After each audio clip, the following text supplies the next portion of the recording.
Ladies and gents, happy Easter. Though nimechelewa but I hope niko on time. Leo bana, nataka tupige story ama nikupitishe katika moja ya tukio adimu kabisa kuwahi kutokea katika muziki wa Bongo Flava. Tunafahamu kwamba katika muziki wa Bongo Flava kuna matabaka mawili ambayo yamedumu kwa muda mrefu. Hapa nazungumzia upande wa King Kiba lakini pia Diamond Platnumz. And of course, kumekuwa kuna mvutano wa hapa na pale. Kama utakomfuatilia interview alofanya Diamond Platnumz katika Wasafi Media wakati ana introduce ujio mpya wa Wasafi Media, lakini pia kuintroduce vipindi vipi pamoja na watangazaji wapya kutokea pale Wasafi Media, alizungumza kwenye kipindi cha exclusive kinachofanywa na Lily Omi kupitia Wasafi FM, ambapo alizungumza vitu vingi, na moja kati ya vitu ambavyo alivizungumza mle ndani ni jinsi ambavyo kwa upande wake mtazamo wake aliona kama serikali inapuuza ama haiweki nguvu kubwa sana katika kupushi ama kutengeneza miundombinu kwa ajili ya kusapoti harakati za sanaa ya muziki wa Tanzania. Na akatolea mfano, ukifanya comparison katika michezo pamoja na muziki utagundua kwamba watu wa michezo ni kama wamependelewa zaidi kuliko watu wa muziki, kwa sababu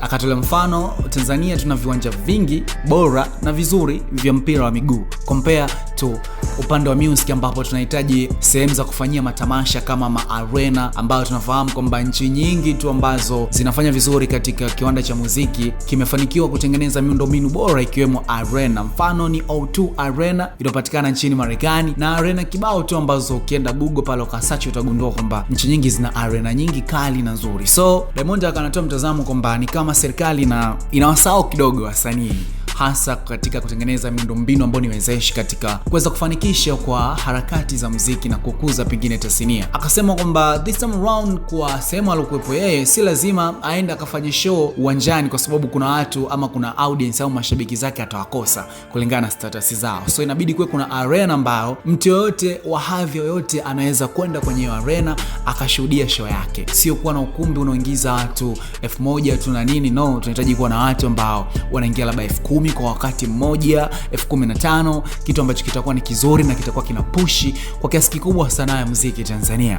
Na mwisho wa siku aliconclude kwa kusema kwamba anakumbusha, pengine inawezekana mipango ipo, lakini anakumbusha au pengine anajaribu kuonyesha thamani ya hizo arena. Akatolea mfano kwamba kuna uwezekano mkubwa sana vitu kama basketball na matamasha mengine yakafanyika kwenye zile arena. Kwa hiyo wasitazame tu kwamba ni kwa ajili ya wasanii, lakini pia kuna manufaa mengine makubwa ambayo taifa kama taifa linaweza likapata kutokana na uwepo wa hizo arena, hasa katika swala zima la kujiingizia kipato. Baada ya kutoka ile clip ikasambaa kwenye social media, kila mmoja alikuwa na mtazamo wake tofauti. Wapo walioungana mkono na Diamond na kuona kwamba ni kitu sawa, lakini pia wapo waliopinga. Mbaya zaidi, hii ikawachukua mpaka wasanii wa muziki wa Bongo Flava wakaenda front zaidi na kutoa mitazamo yao. Mtu wa kwanza alikuwa ni Wakazi. Tunafahamu kwamba huyu ni moja kati ya hip hop artist kutokea Tanzania, though watu wengi ni kama huwa hawamjui, lakini watu ambao wapo katika music industry wanamfahamu Wakazi ni nani, ambaye amekuwa akifanya game ya hip hop kwa muda mrefu na miongoni mwa rappers noma sana kutokea Tanzania. Yeye alitoa mtazamo na kuona kwamba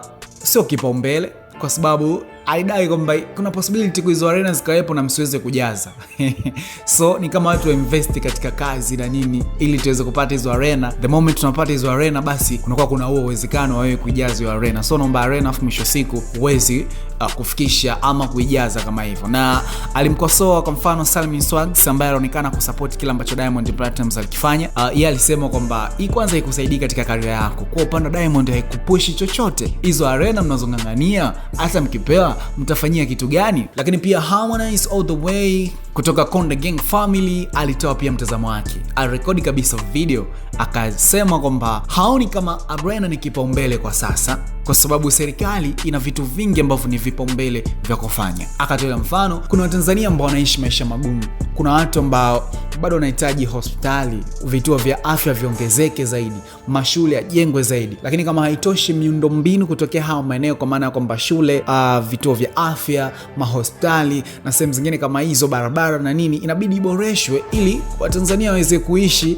vizuri. So si busara kwa msanii kujipa kipaumbele kwamba anataka arena. Ushanifahamu vizuri, anaona kama arena ni kitu ambacho sio kipaumbele kwa sasa, kwa sababu serikali na mambo mengi na nini. So arena sio swala la kuzingatia kiivo, na akasema kwamba anajua kwamba serikali ina mpango wa kutengeneza hizo arena, isipokuwa Diamond anachokifanya ni kutengeneza attention ili arena ikija kujengwa ionekane kwamba yeye ndiye alitoa tamko na kushinikiza serikali ikatengeneza hiyo arena. So kwa Harmonize ilikuwa ni kama Diamond ametumia hiyo opportunity kutafuta publicity. Ushanifahamu vizuri kitu ambacho wapo walomsupport, wapo walompinga. Lakini pia msanii AY of course alifanya interview kwenye Dazen Selection na moja kati ya mongoli katika tasnia ya utangazaji, hapa namzungumzia Hamisi Mandi Bidazen. Akaulizwa na akasema haiwezekani eti Rwanda kuna arena alafu Tanzania hakuna arena.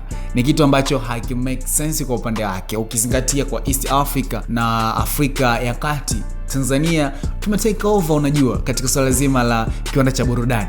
Why hatuna arena na Rwanda wana arena? Kitu ambacho wasanii wa Rwanda wenyewe ni ndoto yao kubwa ni kuhakikisha kwamba wanafika ambapo Bongo Flava imefika, lakini pia kufanya kazi na wasanii kutoka Tanzania. So how come bana kuna arena afu Bongo hatuna arena? Though hii interview ilitoka before ya interview ambayo alifanya mtu mzima Diamond Platnumz. So kumekuwa nao matabaka mengi, wengine wakipost, wengine wakiandika, wapo wanaokataa kauli ya Diamond, wapo wanaosupport kauli ya Diamond. Lakini masaa machache yaliyopita kuna clip inasambaa ikimonyesha Alikiba akiulizwa kuhusiana na kile ambacho kimekuwa kikiendelea katika swala zima la uwepo wa arena. Na moja kwa moja Alikiba akasema kama serikali ina mipango, kama serikali imeamua kulifanyia kazi, ni kitu kizuri, kwa sababu hiki ni faida kwa wasanii wa Tanzania, lakini pia ni faida kwa taifa, kwa sababu itaenda kutengeneza kipato na watu wengi watanufaika kutokana na uwepo wa arena hiyo. So kwa mara ya kwanza Diamond na Alikiba wamekuwa kitu kimoja katika swala zima la arena, kitu ambacho baadhi ya wasanii walionekana kumpinga Diamond, lakini Alikiba the king himself this time around ameamua kutoka front na kujionyesha kabisa kwamba anakubali ama anasupport kile ambacho Diamond alikisema. Though alipitia mgongo wa serikali kama serikali imesema, lakini we all know the source ya hiki kitu chote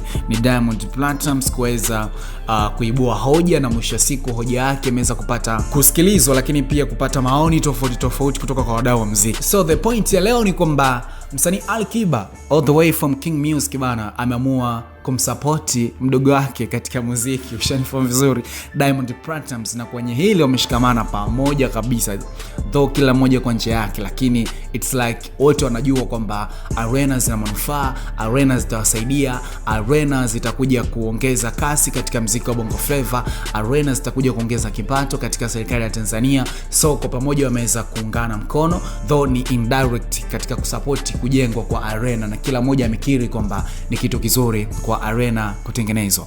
So let me know kupitia kwenye comment section, niambie upande wako hii imekaa vipi bana, Diamond Platnumz pamoja na Alikiba kusapotiana kwenye mchongo mzima wa arena, imekaa vipi? Let me know kupitia kwenye comment section. Asante kwa kunisikiliza, mimi naitwa Godwise.